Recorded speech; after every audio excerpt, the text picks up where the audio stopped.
नमस्कार। लर्निंग मंत्रा के ऑनलाइन पाठशाला में आपका स्वागत है। आइए विभिन्न समाचार पत्रों में प्रकाशित उन सूचनाओं पर नज़र डालते हैं जिनका सीधा सरोकार आपसे है। विभिन्न समाचार पत्रों में प्रकाशित तमाम सूचनाओं में आपके लिए पहली महत्वपूर्ण सूचना बिहार से है। बिहार में 1.5 लाख शिक्षकों की होगी नियुक्ति। शिक्षा मंत्री सुनील कुमार ने कहा कि राज्य में 1.5 लाख से अधिक पदों पर शिक्षकों की नियुक्ति होगी। इन पदों पर नियुक्ति के लिए अधियाचन बिहार लोक सेवा आयोग को भेज दिया गया है। इनमें प्रधानाध्यापक, प्रधान शिक्षक और कंप्यूटर शिक्षक समेत अन्य शिक्षक शामिल हैं।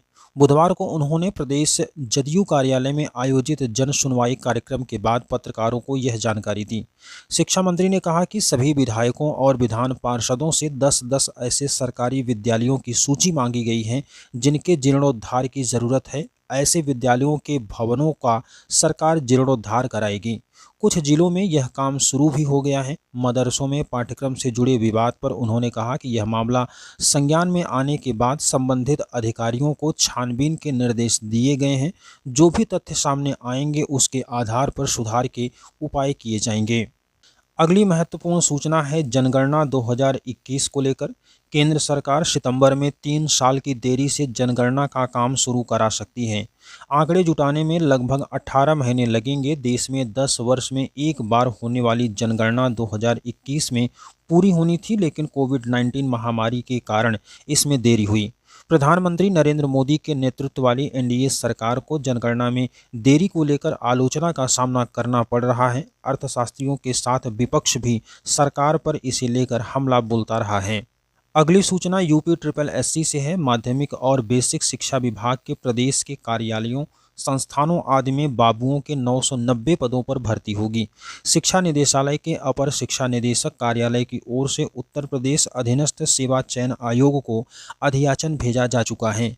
आयोग की ओर से ही विज्ञापन जारी होगा। इन 990 रिक्त पदों में आशुलिपिक के 115, कनिष्ठ सहायक के 875 पद शामिल हैं।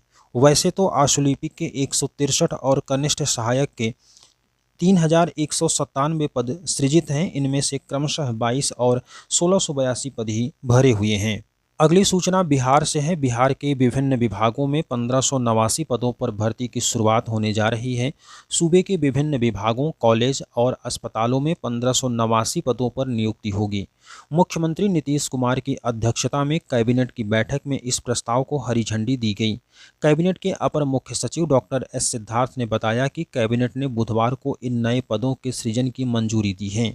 इसके अलावा आप विभिन्न पदों पर कहां पर भर्ती होनी है इसको विस्तार से यहां पर देख सकते हैं। अगली सूचना SC/ST आरक्षण में क्रीमी लेयर के विरोध में भारत बंद से संबंधित है। SC/ST आरक्षण में उपवर्गीकरण और क्रीमी लेयर निर्धारण को लेकर सुप्रीम कोर्ट के फैसले के विरोध में बुधवार को आयोजित विपक्षी दलों का भारत बंद बिहार और झारखंड तक सीमित रहा।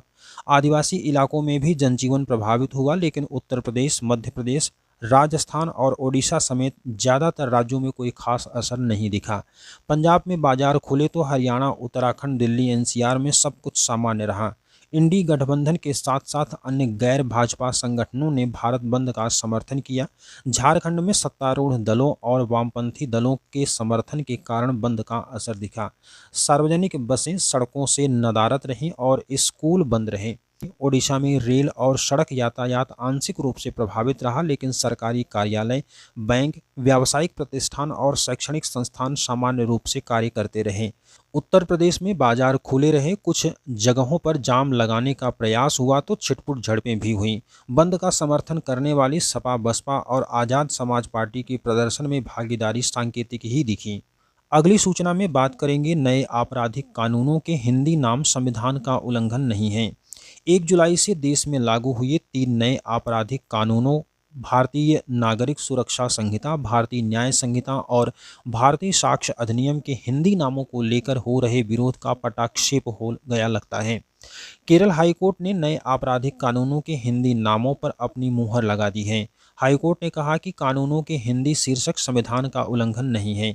हाईकोर्ट ने कानून के हिंदी नामों को चुनौती देने वाली याचिका खारिज करते हुए कहा कि कानून का निर्माण हिंदी में रखने पर संसद पर कोई रोक नहीं है। किसी नागरिक को परिचित भाषा में कानूनों का शीर्षक मांगने का मौलिक अधिकार नहीं है। केरल हाईकोर्ट का यह फैसला मील का पत्थर है, क्योंकि देश की किसी संवैधानिक कोर्ट का यह शायद पहला फैसला होगा जिसमें संसद द्वारा बनाए गए कानूनों के हिंदी नामों के बारे में कानूनी और संवैधानिक स्थिति स्पष्ट की गई है। जब से नए कानून बने हैं तभी से इनके हिंदी नामों को लेकर विरोध हो रहा है। विशेषकर दक्षिण भारत के राज्यों जैसे तमिलनाडु, केरल आदि में विरोध ज़्यादा मुखर है और मामले अदालत तक पहुँचे हैं। ये तीनों नए आपराधिक कानून 1 जुलाई से आईपीसी, सीआरपीसी और भारतीय साक्ष्य अधिनियम की जगह लागू हुए हैं। फैसला केरल हाई कोर्ट के कार्यवाहक मुख्य न्यायाधीश मोहम्मद मुश्ताक और जस्टिस एस मनु की पीठ ने 19 अगस्त को दिया। हाई कोर्ट ने तीनों नए आपराधिक कानूनों के हिंदी शीर्षकों को संविधान के विरुद्ध घोषित करने और उनके अंग्रेजी भाषा में नाम रखे जाने की मांग वाली जनहित याचिका खारिज कर दी। हाईकोर्ट ने कहा कि अनुच्छेद 351 के तहत हिंदी भाषा के विकास के लिए निर्देश जारी किए गए हैं ताकि वह भारत की समग्र संस्कृति के सभी तत्वों की अभिव्यक्ति का माध्यम बन सके। कानून का शीर्षक हिंदी में रखने पर संसद पर कोई रोक नहीं है। अगली सूचना इलाहाबाद हाई कोर्ट से है। इलाहाबाद हाई कोर्ट को मिले 9 अस्थायी अध्यक्ष।